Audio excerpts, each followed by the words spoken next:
वजह ढूंढ लेते हैं कि एक किसी से एक दूसरे से नफरत की जाए।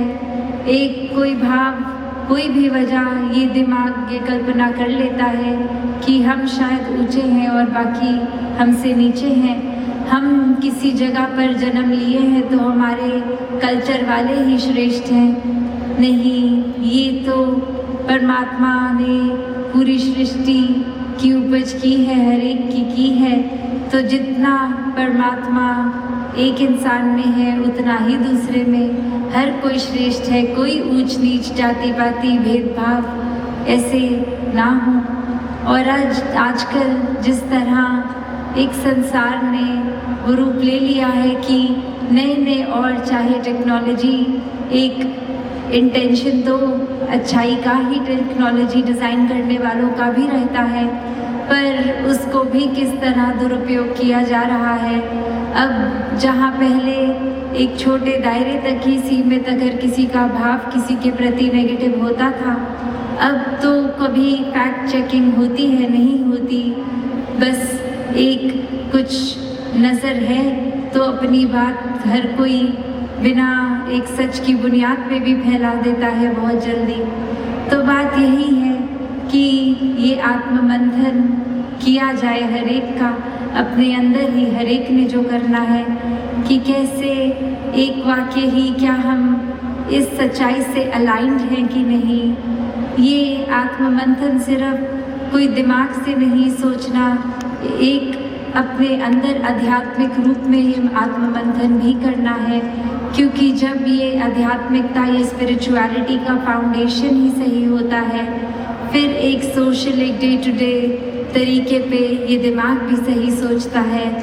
तो बात हर किसी के लिए यही कि यही अरदास इस निराकार दातार से पूरे संसार के लिए यही कामना कि हर कोई वाकई ही ये मानवता की राह पे चले और ये शुरुआत अपने ही अंदर से हो।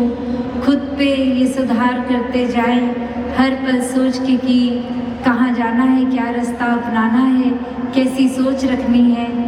ये हर कोई अपना अंतर्यामी होता है, किस तरह के भाव अंदर चलते हैं, तो अपना ही सुधार शुरुआत का ये पॉइंट रहे।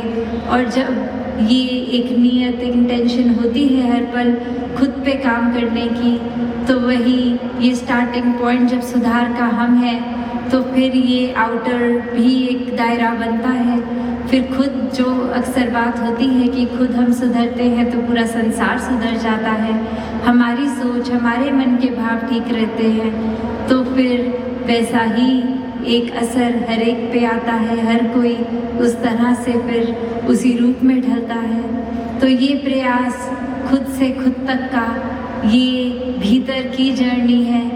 ये अपने अंदर ये जो आत्ममंथन होना है, इंट्रोस्पेक्शन है, ये हर एक की अपनी है। हर एक ने जब करनी है तो किस भाव से करनी है, फिर वही इसी निराकार का सहारा लेके करनी है। वरना तो ये बुद्धि, ये मन हर पल इतना चंचल है कि कैसे फिर अलग अलग हमें मिनट में अलग अलग सोचों की दिशा में ले जाए। मन के भाव भी एक पल में खुश तो एक पल में गम, एक पल में बेचैनी तो एक पल में संतुष्टि। इस तरह से ये पल पल चेंज होंगे। अगला थॉट भी हमारे दिमाग में क्या आना है हमें इस पल नहीं पता। तो किस तरह ये चैनलाइज की जाए, इस निराकार का ही ये एकमात्र ये जो सोल्यूशन, ये जो हमेशा से कायम गायम अपनी जगह पर रहने वाला, ये सच्चाई जो कभी नहीं बदलती, कभी नहीं कटती, एक इस रूप में एक वाक्य ही ये निराकार, ये विराट स्वरूप हर समय जो अंसंग है, इसके साथ ही जुड़ना है तो ही अपने भीतर भी ये आत्ममंथन हो सकेगा। दातार पूरे संसार में ये सुख शांति हर समय एक डाले।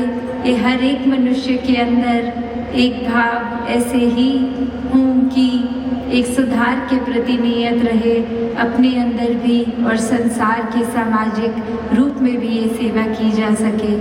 सत सकेत जी, धन निरंकार जी।